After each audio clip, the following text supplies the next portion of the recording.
21 horas 4 minutos. Buenas noches. Empleo es lo que más quiere la gente y alivio es lo primero que se le ha ofrecido. Por parte del gobierno, reconociendo que la pandemia ha llevado la pobreza otra vez a niveles extremos, un paquete que más o menos es de 600 millones de dólares empieza a entregarse este mes y el siguiente. Lo detallamos aquí bastante el martes pasado. Pero uno de los candidatos, Arauz, propuso $1,000 a 1 millón de personas la primera semana de gobierno. Guillermo Lasso respondió con una oferta que a algunos ha desconcertado. 25% de incremento en el salario básico, es decir, pasarlo de 400 a $500, pero en los 4 años. Mientras que Yacu Pérez ha planteado créditos por $10,000 a 5 años sin que tengan que pagarse intereses el primer año. Y lo importante, la generación estructural de empleo, ¿en qué queda? ¿Quiénes la pueden hacer? ¿Qué es lo imposible y lo posible en este mercado de ofertas? Bueno, es vital entenderlo en esta noche.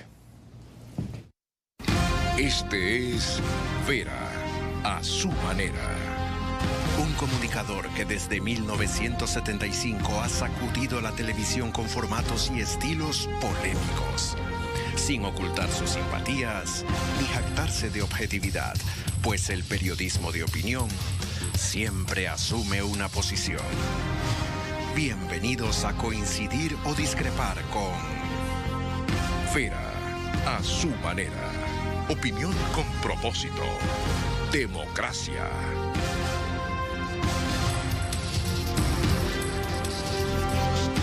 ...21 horas 6 minutos, bienvenidos. Dirijo este espacio de opinión con crítica e independencia para abordar solo temas y protagonistas capaces de mejorar nuestras vidas, convencido de que el modelo de democracia republicana, guiado por la economía social de mercado, ha probado en los hechos ser la vía más segura hacia lo que la mayoría aspira. Progreso, pero en libertad. Avanzar sin prosperar es ser libres para morir nomás. Y prosperidad sin libertad es sobrevivir cómodos sin decidir.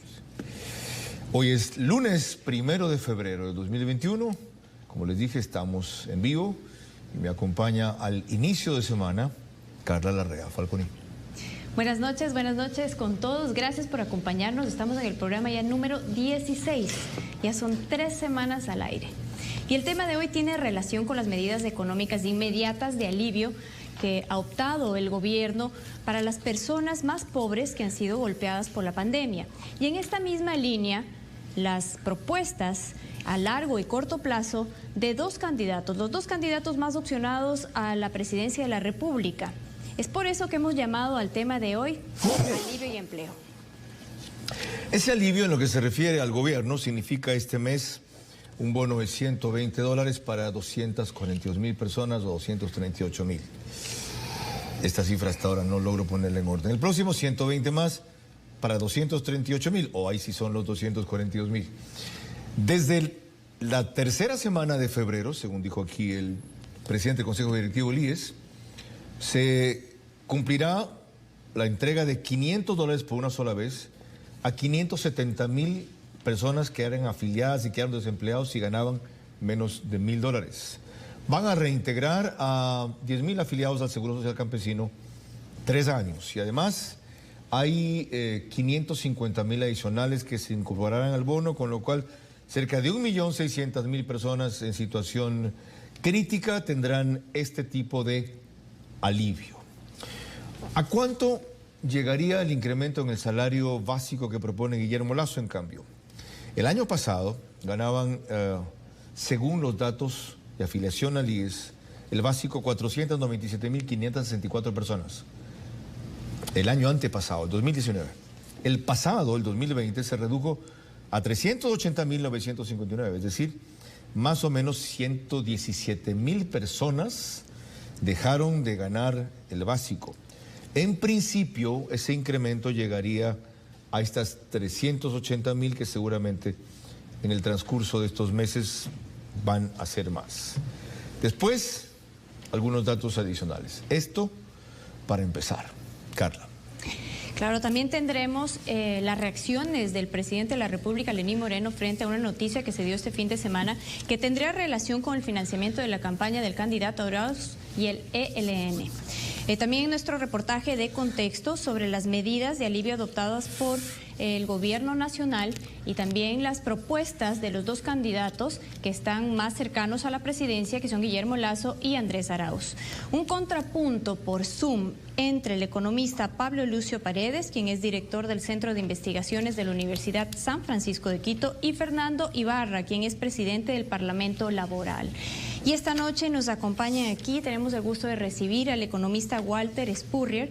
Él es analista económico y político, editorialista del diario El Comercio y El Universo, y también al doctor Roberto López, docente en Derecho Constitucional. Economista, bienvenido. Felicitaciones, cumplen 50 años como análisis semanal. Así es. Este año. Bien.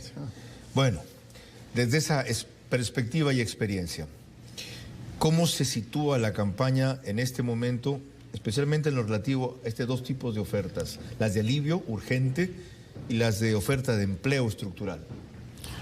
Bueno, en cuanto a las ofertas, el punto central que tiene que tomarse es que cualquier beneficio que da sobre todo el Estado tiene que estar vinculado a divisas que recibe el país.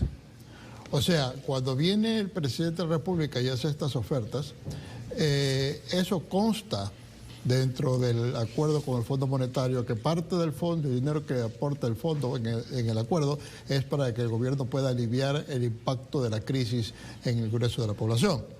Entonces, ahí se entiende que puede ser que parte del dinero que da el IES salga de la liquidez del IES, pero el grueso del apoyo ya viene financiado de afuera. ¿Por qué? Porque hay una cordón umbilical entre la dinamización de la economía y el ingreso de divisas. Pero sin embargo requirieron de los multilaterales una autorización o aprobación especial porque hubo un redireccionamiento de algunos de esos fondos, en principio no previstos específicamente para esto, aunque sí para esa finalidad.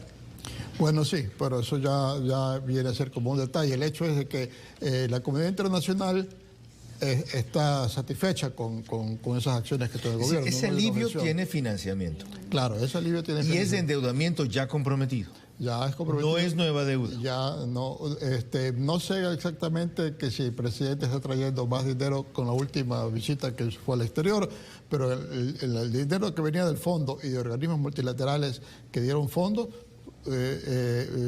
se autorizaba y de hecho se planteaba que parte de ese dinero iba para programas sociales. Y respecto al alivio económico que yo reseñé brevemente, han ofrecido esos otros tres aspirantes a la presidencia. En el caso de lo de Guillermo Lasso, el impacto fiscal debe ser casi nulo, porque tengo entendido que en el sector público los sueldos son superiores que en el sector privado. Casi nadie gana el básico. Entonces, ¿sí? En ese sentido, el problema de las finanzas fiscales es prácticamente nulo, si es que no es nulo el efecto.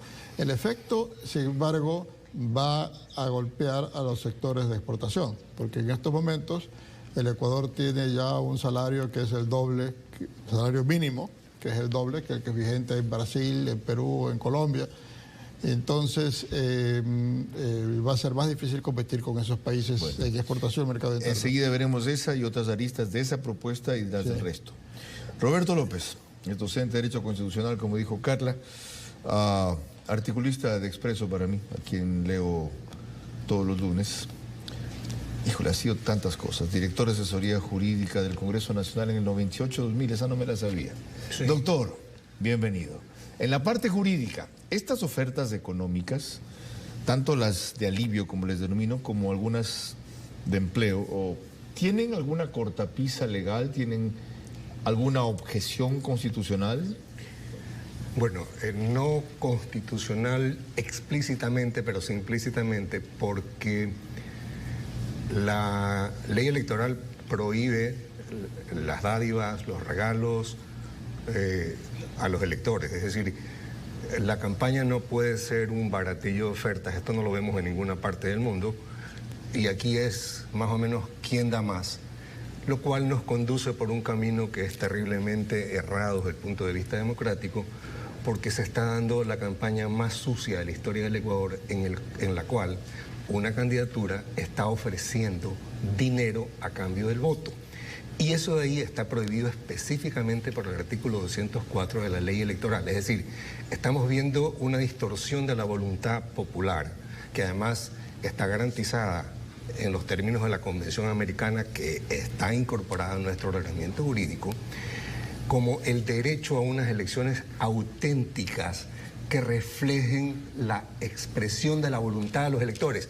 Y aquí los electores están haciendo 5 cuadras de cola ante las dependencias del Consejo Electoral Del registro civil, perdón, para sacar la cédula, porque les ha entrado un desenfreno por ir a votar, y no es por ir a votar, es por coger $1.000 que una candidatura en forma ilegal, violando el artículo 204 de la ley electoral, e implícitamente la Constitución al violar la Convención Americana, están haciendo mediante esta campaña Pero sucia. no se los está dando ahora, se los va a dar con la plata que ya veremos de dónde dice que sale, cuando llegue al poder la primera semana. A ver, hay copiosa información de que primero ofrecieron $1.000, después ofrecieron 500, después dieron una oferta de 250 y ahora están entregando 20 diciendo, ¿sabes qué? Te doy cuando me traigas la foto del voto, la diferencia. Pero como se dieron cuenta que era un delito, no han entregado nada. A ver, no es un delito, era un delito en el artículo 172 del Código Penal anterior,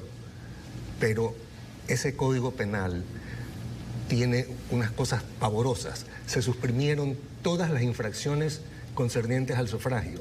Se suprimió los aportes de campaña con dineros ilícitos. ¿Pero no dice usted que el Código de la Democracia prohíbe dádivas? No, una cosa es prohibir las dádivas y donaciones y otra cosa es que el Código Penal del Ecuador, durante medio siglo, desde el año 71 hasta antes del Código O sea, Penal, ¿esa figura ha dejado de ser delito? las han despenalizado. Es increíble que la Asamblea, por Dios, tienen que darle cuentas al país de lo que han permitido. O sea, está prohibido hacerlo, pero si lo hacen no hay sanción. No ¿Es esa la figura? No hay delito, exactamente. Ya Entonces, tenemos más adelante la implicación de eso, en cambio, ¿por qué le preocupa tanto? Ahora, Carla. En este ambiente lo que más ha impactado este fin de semana es la revelación en Colombia de que la campaña del candidato Arauz tendría financiamiento de $80.000 por parte de un líder abatido del ELN, el comandante Uriel. Los periodistas de la revista Semana obtuvieron reacciones contundentes de parte del presidente Moreno. La verdad es que antes no hubiera creído que eso estuviera ocurriendo, porque el lenguaje que se utilizaba por parte de un presidente que aprendió a mentirle al Ecuador, aprendió a mentir a Latinoamérica y al mundo, pues era un lenguaje que parecía destinado al progreso, a la libertad, a la tolerancia, al respeto, principalmente de las personas más desprotegidas de la sociedad, pero esto realmente no ocurrió. Ahora no me asombra que estos archivos de este supuesto personaje llamado Uriel, y qué paradójico, precisamente Uriel era el ángel que protegía la luz, que protegía el sol, que conducía, que comandaba la luz, que siempre significa conocimiento, significa verdad, pues, y paradójico que ha sido utilizado en fines tan perversos como los que ha hecho este sujeto. ¿Usted cree que si gana Arauz van a indultar a Correa? No tengo conocimiento, Vicky. Lo que sí es verdad es que en el tiempo de Correa la justicia se hacía desde Palacio, porque allí dirigiendo las principales instituciones de control estaban exsecretarios, examigos y amigos del presidente Correa, el expresidente Correa, y ellos eran los que hacían la justicia, una justicia bastante a la medida, de la que lastimosamente padecieron muchísimos políticos, empresarios, periodistas y el pueblo ecuatoriano. ¿Cree que lo van a perseguir, que lo están amenazando? No, si ya me han perseguido, señorita Vicky. No se olvide que tienen mucho poder. El poder del dinero que se fueron llevando. El poder del dinero del narcotráfico. Y el poder, por supuesto, del temor que causan en redes con ese gran poder económico que tienen. Que no tendré dónde esconderme. Vuelvo a recalcar, el general Gabriela, que fue asesinado por denunciar un negociado del gobierno, está fallecido. Quinto Pazmiño, que denunció un negociado del gobierno, también falleció. su esposa, a la cual seguramente él habrá comunicado lo que conocía, también fue asesinada. Es decir, Floridán Jiménez, Bosco Mizuma. Es que son incontables. 21:19. ¿Cuál es el impacto económico que puede tener una revelación como esta en la campaña, Walter? Y de ganar Arauz, ¿qué implicaciones tendría un presidente que otra vez empieza comprometido con el narcotráfico? Bueno, esto ya pasó en el gobierno de Rafael Correa con las FARC,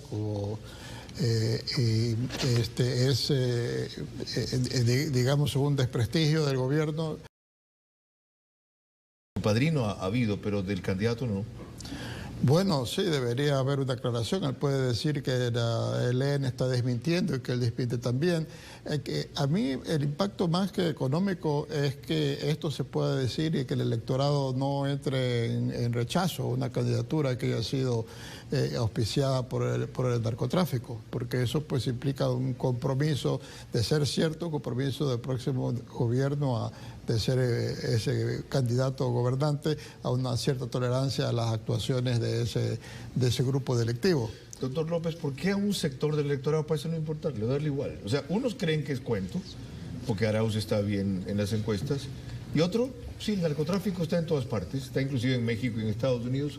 ¿Cuál es el asombro aquí? Lo que importa es que a mí me protejan y me beneficien, punto. Bueno, porque hay una degradación de los valores morales, pues, señor Rivera, y realmente no podemos permitir que esto pase, y cuando digo no podemos permitirlo, es porque sí hay caminos para impedirlo. Por ejemplo, primero, artículo 147, numeral 1.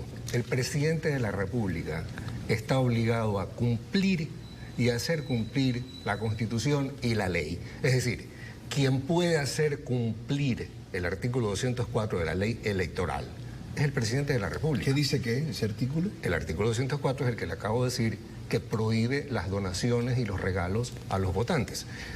Además de eso... Aquí ha habido una donación. Pero claro, todos los fines de semana salen... Fue hecha antes de que comience la campaña, según ellos, cuando fueron al Foro de Sao Paulo. No importa si es antes o después de la campaña. No se puede dar dádivas. Primero habría que comprobarlo. Por más que las computadoras sean de Uriel, que se haya respetado la cadena de custodia, no deja de ser una revelación periodística. A ver, eso es otra cosa. Ahí vamos al segundo remedio. Si el presidente de la República no hace cumplir la ley, entonces el Consejo Nacional Electoral, que sabemos que tampoco lo va a hacer, pero debería estar ya pidiendo la información a las autoridades colombianas, porque aquí lo que se va a producir... Pidiendo la información. Sí, pero con la señora Tamaíndo hoy día diciendo, no me llegó nada. Sí. A ver, un momentito. No se la van a mandar, ella la tiene que pedir. Tienes que pedir, porque aquí estamos ante una situación realmente pavorosa. Un grupo terrorista porque infunde terror, no grupo beligerante, ¿ya? Un grupo terrorista está incidiendo en la campaña presidencial de otro estado, desestabilizando la región, con dineros ilícitos provenientes del narcotráfico. Doctor, y la guerrilla. ¿No es a la fiscalía la que correspondería eso? Cuando sea delito, por eso le estoy diciendo, y ahí vamos a la tercera solución. Hay que convertir nuevamente en figuras delictivas dos artículos que se comieron. El que prohíbe la compra de votos y lo convierte en un delito, que es el 172 del Código Penal, y el artículo 166 que dice que no se puede ingresar dineros lícitos o ilícitos para cometer delitos como el otro. Es decir, que la fiscal del Ecuador lo que puede hacer es pedirle información a la fiscal de Colombia o al fiscal de Colombia. No, la señora Tamaín primero tiene que pedir ella, porque estos son delitos electorales que antes se llamaban delitos del sufragio, capítulo 1 del Código Penal anterior, que se lo machetearon sin ninguna explicación. Gracias por estas como dije antes. Precisiones. Cuando volvamos entraremos en la materia para lo cual específicamente los convoqué, pero este era ineludible. Carla. Al regresar nuestro reportaje de contexto sobre las medidas de alivio que ha adoptado el gobierno y también las propuestas de los dos candidatos más opcionados a la presidencia, con la opinión de dos economistas, Augusto de la Torre, quien es director del Centro de Investigaciones de la Universidad de las Américas, y también el economista Santiago García, quien es presidente del Colegio de Contadores de Pichincha. Carlos. 21:24, seguimos en vivo. Estamos hablando de alivio y empleo, lo que urgentemente y estructuralmente se ofrece al Ecuador.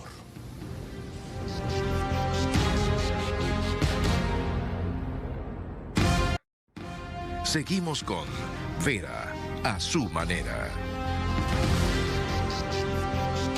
21:28. Cifras de ofertas de empleo. 800,000 ofrece Arauz en 3 años. Guillermo Lasso duplicó su oferta de empleo de 1 millón de empleos en la campaña pasada a 2, porque estima que esa es la necesidad que habrá tras los efectos de la pandemia, cuando en una reciente entrevista Veraz le averiguaba si iría entonces al ritmo de 500,000 por año. Dijo, al principio va a ser mucho menos acelerada la generación que después, así que no se puede dividir la generación de empleo de esa manera. En el caso de Yacu Pérez, es imprecisa su cuantificación respecto al empleo que va a generar y mucho más aún genérica la vía para aquello, salvo lo que cité cuando comencé el programa. Carla. Así es, Carlos, y en este contexto, la plata que el gobierno va a poner en el bolsillo de 1.400.000 personas, al igual que lo que piensan cumplir apenas lleguen al poder los 2 candidatos más opcionados a la presidencia, será tan solo un alivio temporal, hasta que llegue a este mismo sector lo que tanto anhelan los ecuatorianos, que es empleo. Nos tomamos 4 minutos para el contexto de este tema. Ante el agravamiento de la crisis económica con la llegada de la pandemia, el gobierno y los candidatos han comprendido que hasta que lleguen soluciones a mediano plazo, es urgente un alivio. Alivio es plata en el bolsillo. Ante esto, el gobierno propuso nuevas estrategias que se implementarán relacionadas con ayudas dirigidas a la población ecuatoriana más golpeada por los efectos de la pandemia. Un bono de alivio al desempleo con el que se entregarán $500 a 570,000 familias que perdieron su trabajo en relación de dependencia y que estaban afiliadas al IES. El bono de protección familiar que entregará $120 los primeros días de febrero a 238,000 familias y los primeros días de marzo a 242,000 familias. Se reincorporará a 10,000 familias al Seguro Social Campesino, se ampliará en un 50% la cobertura en bonos y pensiones directas para los más pobres. La medida más importante en este contexto, que es la que más alivio da a la gente más necesitada, es la expansión de la cobertura del bono de desarrollo. Entre enero y marzo de este año se incorporará 225,000 familias en la red de protección social, además de las 225,000 que se sumaron de septiembre a diciembre del 2020. Eso creo que el país necesita, fortalecerlo, tener claridad, que haya mecanismos de entrada y de salida. Todos los países, pobres y ricos, hoy, todos, sin excepción, buscan consolidar sus mecanismos, por ejemplo, de transferencia directa de emergencia. Por su lado, los candidatos han hecho sus propuestas frente a esta necesidad. $1,000 a 1 millón de familias la primera semana de nuestro gobierno. Y justamente la financiaremos repatriando esos recursos que tiene ahora el Estado ecuatoriano guardados en un banco en Suiza. Pues en el caso del señor Arauz es una propuesta, ¿no es cierto?, que aparece interesante a la luz, ¿no es cierto?, de las personas que evidentemente necesitan ese tipo de apoyos, pero desde el punto de vista técnico, económico, no tiene sustento de financiamiento. El candidato ha informado que su financiamiento será especialmente mediante la repatriación de capitales que están en el exterior, la utilización de recursos del Banco Central o herramientas como el dinero electrónico. Yo creo que es muy peligroso el modo como lo ha planteado, porque es una cantidad considerable que él dice que la va a financiar con emisión de dinero electrónico.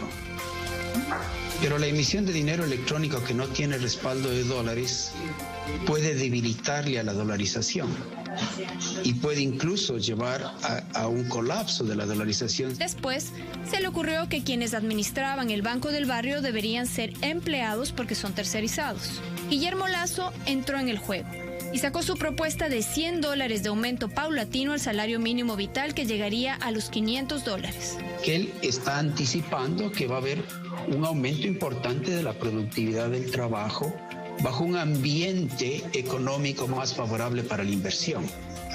Si eso se da, que el salario suba no es ningún problema, porque está acompañado a las elevaciones de la productividad del trabajo. Un tema esencial para la generación de empleo son las fuentes de financiamiento, las relaciones con los multilaterales y la inversión en nuestro país. En materia de comercio, yo le quiero decir a todos ustedes que en el mundo hay 7.400 millones de habitantes. Ahí está la gran oportunidad que tiene el Ecuador para vender más banano, más cacao, más café, más flores, más productos del mar, en fin, más talento ecuatoriano al mundo. Podemos traer inversión extranjera al Ecuador y las relaciones internacionales tienen que basarse en un principio fundamental, el interés del pueblo ecuatoriano. Nosotros vamos a dar un salvataje a la familia ecuatoriana. Las madres de familia podrán cubrir sus deudas, las más inmediatas, las que están ahí, presionándoles todos los días. Vamos a aliviar las deudas de las familias ecuatorianas, especialmente de la clase media. Y vamos a generar trabajo. Mi trabajo será generar trabajo para ustedes. Las propuestas están planteadas. La decisión la toma usted este 7 de febrero. 21:34 y mucho de esa decisión depende de lo que digan nuestros panelistas aquí. Retomamos la conversación, economista Spurrier. Nos quedamos en la propuesta de Guillermo Lasso y enseguida analizamos esta de Arauz, que habla de $1.000 millones en recursos repatriados del gobierno que están en un fondo ecuatoriano en la banca suiza. Decía usted que la propuesta de Lasso, la última, de incrementar a $100 el salario básico de 400 a 500, a quien sí le va a afectar los exportadores, pero ¿no pueden absorber ellos el golpe primero vía la reducción de otros costos que también les ofrecen, energía eléctrica, por ejemplo, reducción de impuestos, por ejemplo? ¿Y no es este sector, curiosamente y meritoriamente, el que mejor le fue en la pandemia? Cacao, banano, camarón, récords en volumen y en montos de exportación. Bueno, la apuesta de Guillermo Lasso es de que su paquete de medidas que mejora el entorno para la inversión va a dinamizar la inversión y va a darle ciertas conveniencias, ciertas facilidades al sector productivo que compensen el aumento en los salarios. ¿Y en efecto usted cree que es así? Digamos, hay que ver cuánto efecto tiene el poder mejorar el entorno tan rápidamente. Algunos cambios legales se van a necesitar. ¿No es un tipo que atrae impresiones en el momento que llega a la presidencia? ¿Genera confianza? Yo creo que va a generar confianza es si él muestra que tiene un camino muy bien trazado y que lo va a impulsar. Y causa confianza en los inversionistas locales porque ven la luz hacia el final del túnel, que hoy no se ve. Y entonces, si hay confianza en los inversionistas nacionales, viene la confianza en los inversionistas extranjeros. Es una apuesta para sacar el país adelante, en el cual el beneficio se lo está transfiriendo a los trabajadores. Lasso también entró en una oferta de bonos. Quisiera ver si podemos poner los términos en que lo hizo, lo cual me llamó la atención. Sí, es eso que tienen allí. Ya, no, esta es la una. La otra, esa que habla de un bono de 100, que incluye alimentos y medicinas. Bono complementario, aquel, exacto. Llega el bono complementario. $100 en efectivo, víveres y medicinas para 1.500.000 familias ecuatorianas. ¿Cómo lo ve?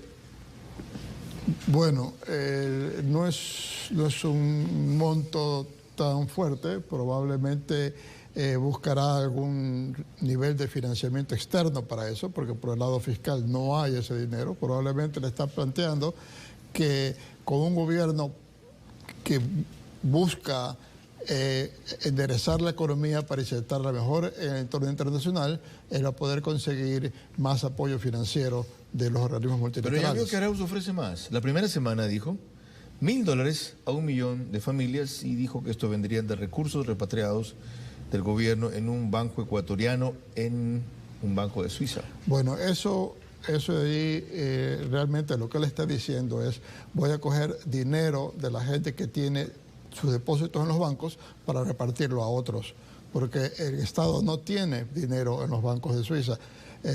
La plata que tiene en el exterior es sobre todo el dinero de que los bancos depositan su liquidez del dinero que recogen del público, de nosotros, parte lo presta, la mayor parte lo presta, pero tienen que tener un fondo de liquidez porque la gente a veces quiere retirar su plata y no pueden decirle no le doy porque lo tengo todo prestado. Oiga, entonces, ¿y no podrán los ricos compartir un poquito para los pobres?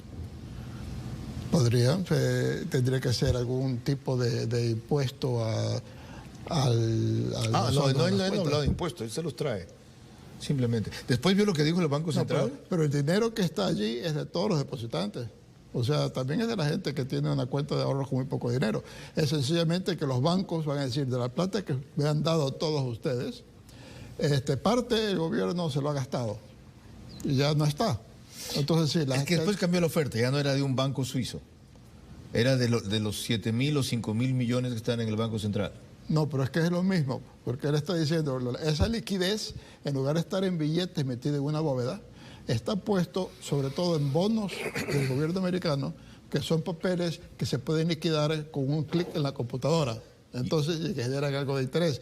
Y entonces, ese dinero los guardan, están guardados en un banco. ¿Y cuál es el problema para hacer eso? Porque esto parece socialista y justo.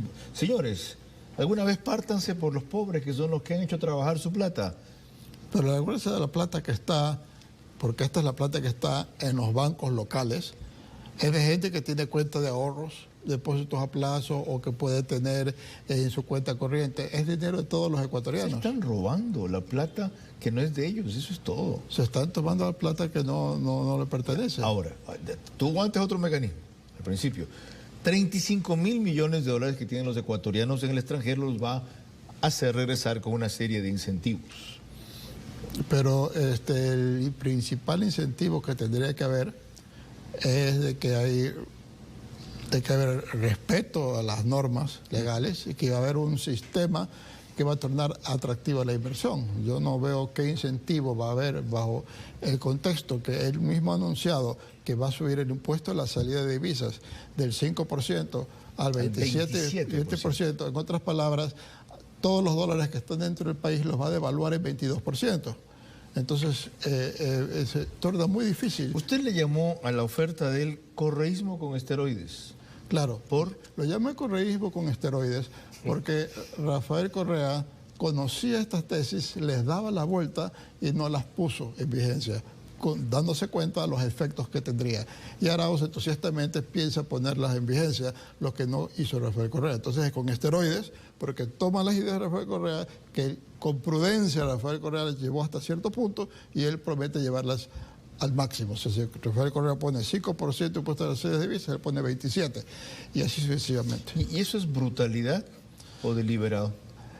Es deliberado, porque al menos él acoge una teoría de un economista italiano heterodoxo que dice de que no importa meter cantidad de dinero en la economía y que eso es bueno.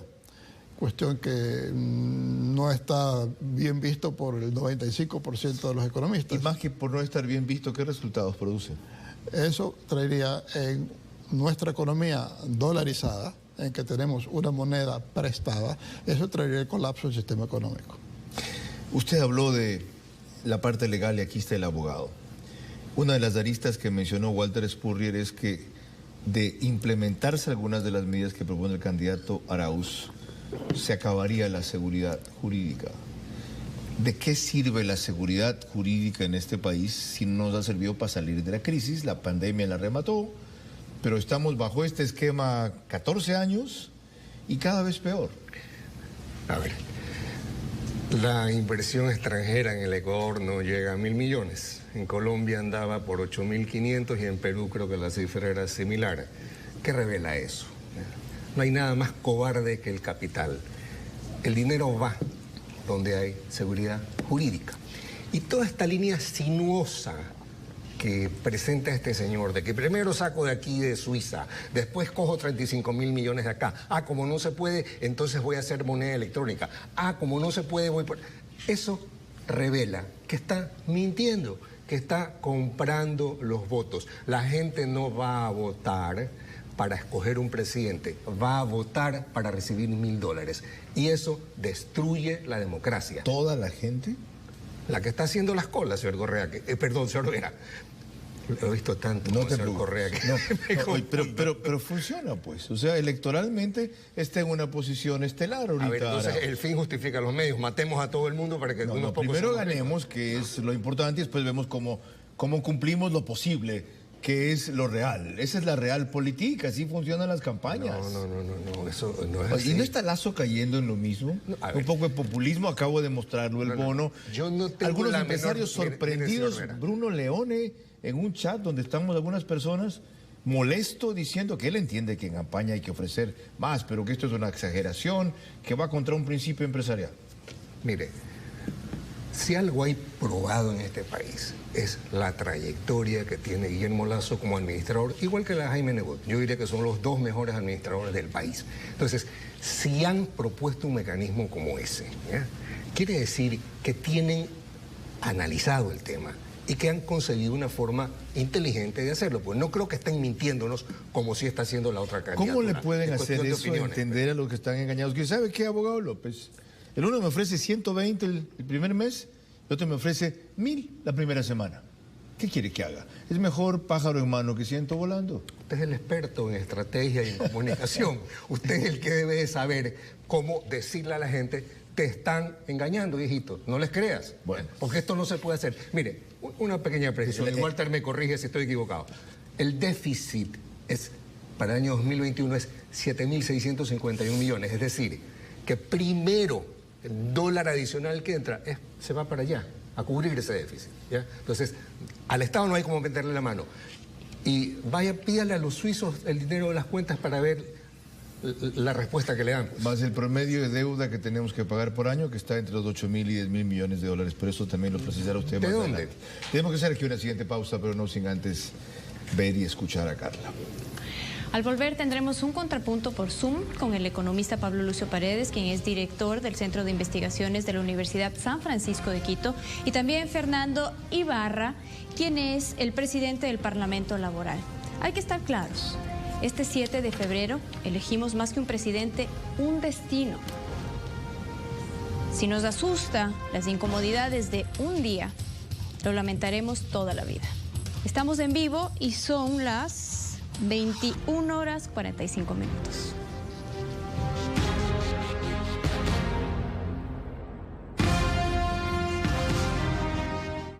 Seguimos con Vera a su manera. Por si acaso, la publicidad que aparece en este programa no tiene nada que ver conmigo ni es pautada por el canal. La pone el CNE, que es el que decide dónde, con cuánta frecuencia, a qué horas, en qué programas. Le da franjas publicitarias a quienes les da la gana en base al criterio que a ellos les parece, que es un descalabro de paso. Bienvenido, economista Pablo Lucio Paredes y abogado Fernando Ibarra. Estamos aquí analizando las propuestas de alivio y generación de empleo. Quisiera su aporte en la misma línea. Primero, economista Pablo Lucio Paredes, después Fernando Ibarra. Tienen ustedes 1 minuto sin mis interrupciones para cada intervención. 10 segundos antes se los recuerdo y aparece un número rojo ahí. Buenas noches a los dos y adelante, Pablo. Sí, muy buenas noches, un gusto, Fernando, Carlos, a la gente que nos escucha.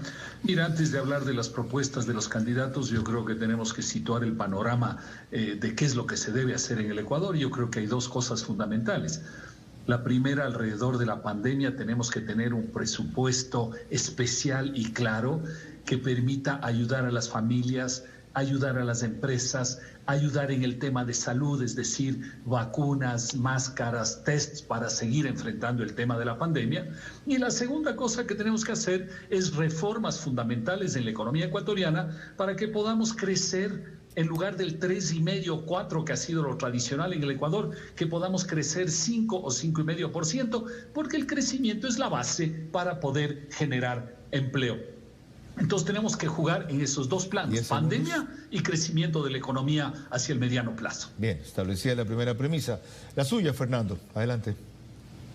Sí, concuerdo plenamente con lo que acaba de decir Pablo Lucio. Efectivamente se necesita un presupuesto que piense en la gente, que vaya y que ayude a la gente, que la saque de esta situación tan crítica en la que los votos de un candidato con los votos del gobierno hicieron aprobar la ley de apoyo humanitario, que ha sido instrumento para despedir a la gente o rebajarle el salario. Una economía no puede funcionar de esa manera. Le hemos rebajado el salario a la gente y ahora nos están ofreciendo subirnos el salario. ¿Cómo nosotros podemos creer esas cosas? Para los trabajadores es sumamente complicado tomarle la palabra a alguien que ha puesto sus votos para precisamente precarizar el trabajo, para a la gente dejarla inclusive sin seguro de desempleo. Porque usted sabe perfectamente, Carlos, que con las condiciones que se pusieron de tolerar la mora patronal, cientos de miles de trabajadores no pudieron acceder al seguro de desempleo. Prosigamos. Según la intervención, Pablo Lucio Paredes, con una acotación. Entiendo que primero sanos para después estar productivos, y eso pasa porque haya crecimiento económico. ¿Cómo generarlo?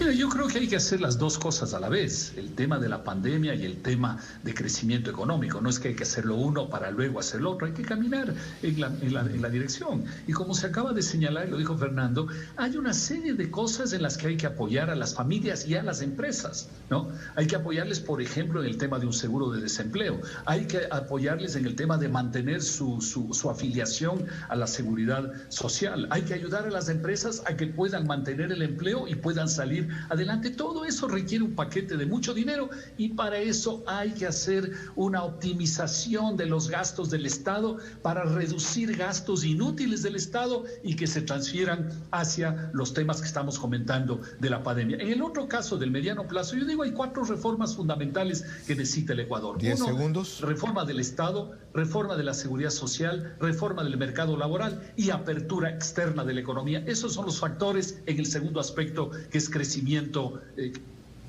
Disculpen que al minuto exactamente se cierre el audio. Su tiempo ahora, Fernando Ibarra, para continuar lo que empezó a analizar. Sí, en realidad el tema es que el crecimiento tiene que ser con justicia social. El crecimiento por crecimiento no le va a servir a la sociedad ecuatoriana en su conjunto, porque si no los recursos se siguen concentrando en pocas manos. Cuando bajamos impuestos, pero no ponemos condiciones para que los beneficiarios de la reducción de impuestos puedan generar realmente, se comprometan y lo hagan en cuanto a generación de empleo. Lo único que estamos haciendo es una mala redistribución de los recursos del Estado, porque le estamos volviendo a concentrar el dinero a pocas manos que no están respondiendo en su compromiso con el país. Entonces, cuando se habla de crecimiento, tiene que pensarse en justicia social, en redistribución de la riqueza, en generar trabajo decente como corresponde. No siempre cualquier trabajo, no se nos puede venderles la idea de que pobrecitos, con tal de que tengan un trabajo, no importa que sea un trabajo precario. Ese tipo de condicionamientos están seriamente cuestionados en el mundo. Hoy se cuestiona todo, sin embargo, hemos visto cómo Trump, por ejemplo, regaló dinero, como Biden también lo está haciendo, porque como dice Pablo Lucio Paredes, hay medidas que lamentablemente... Bien, parte final, aterricemos el discurso o el análisis que ustedes hacen. ¿Quiénes ven de los candidatos que se acerquen a la propuesta que ustedes acaban de hacer y qué exigirían que hagan para quienes pasen a la segunda vuelta? Yo creo que tenemos que estar claros de qué es lo que se necesita para crecer. Decía Fernando que no se pueden crear cualquier tipo de empleo, pero la verdad es que hay que ser realistas. En una sociedad se crean empleos de más alta productividad con mejores salarios y otros empleos con menor productividad con menores salarios. No es lo mismo una empresa tecnológica de alta productividad que la tienda de la esquina donde la gente hace un gran esfuerzo para salir adelante. No es lo mismo, pero cuando la economía crece entre el 5 y el 5,5%, se crean alrededor de 4 a 4,5% más de empleos cada año y la fuerza laboral en el Ecuador crece alrededor del 2%. Es decir, con eso puedes dar trabajo a los nuevos entrantes en el mercado laboral y poco a poco ir dando mejor trabajo a la gente que hoy no tiene un buen trabajo. Ese es un tema fundamental que tenemos que aceptar y para eso se necesitan esas reformas fundamentales. Entonces, al candidato que venga o los que queden en la segunda vuelta, tenemos que hacer el... Ya, disculpa. Esto es así de automático. En su caso, Fernando, no me dejes sin la pregunta que empezó a responder Pablo Lucio. ¿Quiénes de los candidatos que están en la escena se adecúan a esta exigencia de ustedes sobre su visión de crecimiento económico, alivio y empleo? Y a quienes no, que les exigen que planteen para la segunda. Las ofertas en materia de empleo realmente son muy ligeras. No tienen un contenido claro de cómo lo van a hacer. En nuestro caso particularmente no hemos visto realmente a ninguno de los candidatos, cuando se trata de hablar de empleo, plantear cosas que realmente se pudieran verificar.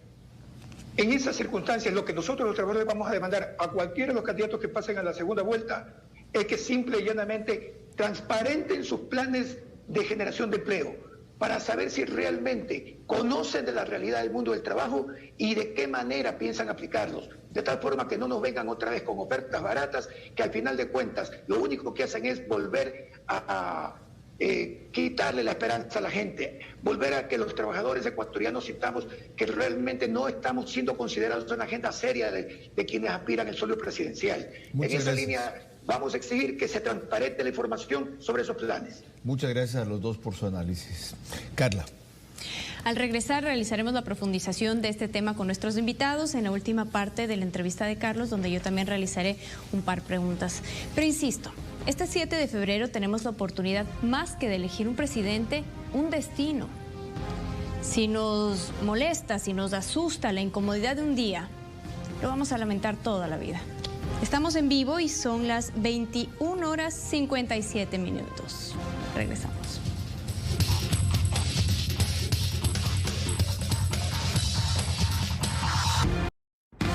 Seguimos con Vera a su manera. Alivio de empleo, parte final. Nos hizo falta tiempo, dice Armando Manzanero, pero lo principal ha sido dicho. Lo que cabe, economista Spurrier, es decir, entonces, tras lo analizado, ¿qué le recomienda usted examinar o en qué fijarse al electorado? Bueno, el electorado tiene que fijarse si se está ofreciendo una salida económica viable. La salida económica viable significa que venga plata, porque bajo dolarización se requiere la plata. Si viene plata de afuera, puede expandirse la economía interna y hay más empleo, hay más dinero, hay mejores sueldos. Si no viene plata de afuera, no puede haber reactivación. Muchos me preguntan a mí en muchos programas, en entrevistas, ¿por qué no reactivan la economía? No la reactivan si no entra el dinero de afuera. Por eso es que la política tiene que estar encaminada a exportar más, que vengan más inversiones, ver qué se puede hacer en petróleo, qué se puede hacer en minería, qué se puede hacer en agroindustria, qué se puede hacer en pesca, qué se puede hacer en actividades nuevas. Y como si va a haber inversión pública, ¿por qué no se lo hace con empresas privadas que traigan la plata? Entonces, quien ofrezca eso, ahí es que va a haber empleo. Si no hay, no puede haber empleo. Si un candidato le ofrece a uno, yo voy a cerrar la economía y voy a imprimir dinero falso, sin ningún sustento, y voy a repartirlo y así vamos a estar mejor, eso no es viable, eso no es una solución, eso es el camino a Venezuela. En su caso, ¿cómo respondería a la misma pregunta, Roberto? ¿Qué orientación al electorado para no equivocarse otra vez? Es muy simple. Churchill dijo que si el socialismo administrara el desierto de Sahara lo deja sin arena. Al gobierno anterior le ingresaron $440.000 y no sabemos dónde están. 440.000 millones. Millones, perdón. ¿Ya? Y no sabemos dónde están. Entonces el problema no es que el señor vinculado al socialismo del siglo XXI sea llamado la mariposa del sur o que sus vínculos con el narcotráfico destruyan la democracia electoral ecuatoriana, sino que como el señor no ha administrado ni una tienda de barrio, lo que va a hacer es destruir la economía del país. Y el Ecuador no está para experimentos. La única forma de salir de esta crisis es la receta que han seguido sociedades tan disímiles como Pakistán, Singapur, Israel. Producir bienes y servicios y colocarlos a precios competitivos en mercados internacionales. Carla les quiere hacer un par de preguntas, no puedo concluir sin eso, así que adelante.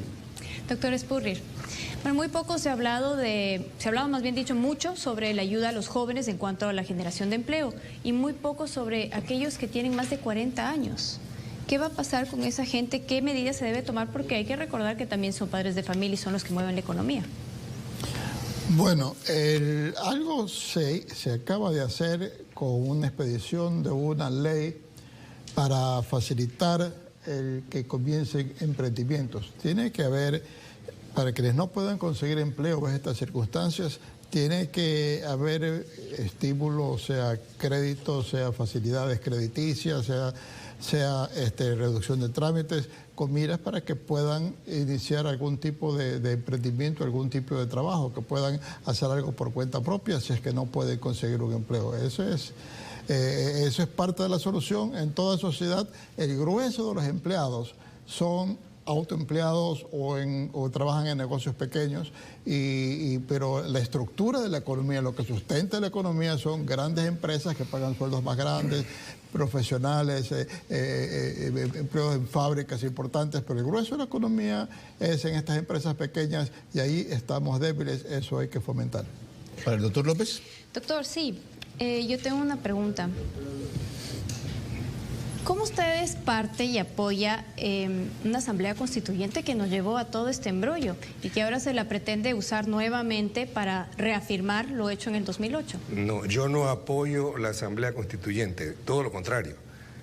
Yo la apoyé porque es el mecanismo conceptual para arreglar esta situación. Estamos heredando una estructura legal que es la que nos tiene sumidos en la desgracia. Este es un país en el cual los delincuentes pueden ser candidatos, un país en el cual el presidente se llevó todo el dinero y pudo irse porque no tiene una prohibición constitucional. Es decir, estamos viviendo las consecuencias de la estructura legal construida por el correísmo. Ahora no es delito traer dineros ilícitos cuando siempre lo fue. Ahora no es delito comprar votos. Entonces, no hemos sido capaces de corregir la raíz de nuestros males, que es nuestro sistema legal. Pero eso no se puede hacer mediante una asamblea constituyente, porque eso significaría darle las puertas al correísmo para que coopte la asamblea. Lo que hay que hacer es una consulta popular que ponga en vigencia la Constitución del 98 y posteriormente hacerles las reformas puntuales, que de paso yo ya las tengo listas. Muchas gracias a los dos por su opinión, Carla por tus aportes a las preguntas. Estamos pasados de tiempo, así que mi comentario queda para mañana. Aquí trataremos la dolarización sí peligra. Enseguida viene un estreno en TC. Los invito a seguir en el canal.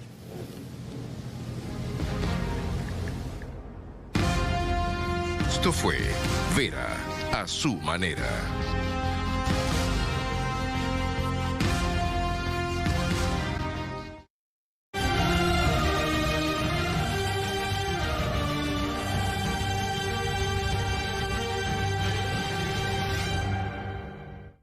¿Tengo cara de estúpido?